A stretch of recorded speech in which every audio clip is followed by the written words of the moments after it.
commémore le 8 mai 45 et la fin de la Seconde Guerre mondiale.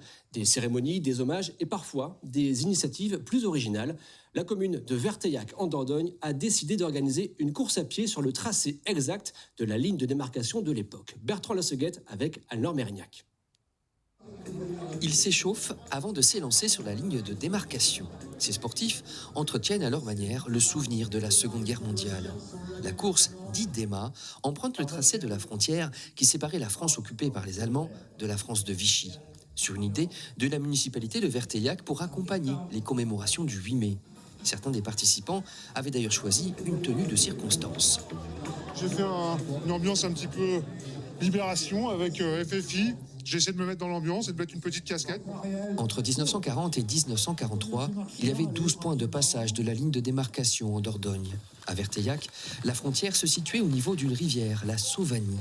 Le long de ces berges, un circuit de randonnée de 14 km vient d'être créé, sur lequel se sont élancés les coureurs. La ligne de démarcation, elle n'est pas seulement empruntée aujourd'hui pour le trail et la marche. Effectivement, derrière, elle sera ouverte aux randonneurs toute l'année, au tourisme, mais également pour les écoles du village et aux alentours, avec une histoire. Donc, il y aura des bornes sur le chemin. Voici l'une de ces bornes. Avec son téléphone, on peut faire apparaître une notice historique et des enregistrements audio qui nous rappellent des événements dramatiques qui ont pu s'y dérouler.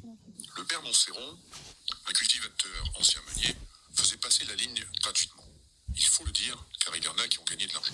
C'est Patrice Rolly, un historien spécialiste de 39-45, qui les a conçus. Il nous fait découvrir ici le moulin du Chapt, où le fameux Montserron aidait à passer la ligne.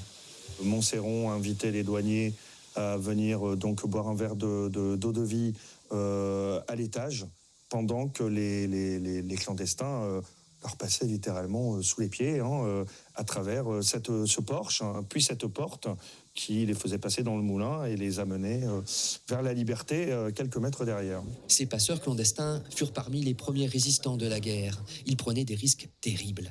Pour prolonger l'expérience du circuit mémoriel de Verteillac, dans la commune voisine de La Roche-Beaucourt, un poste de contrôle a été reconstitué. L'effet est saisissant.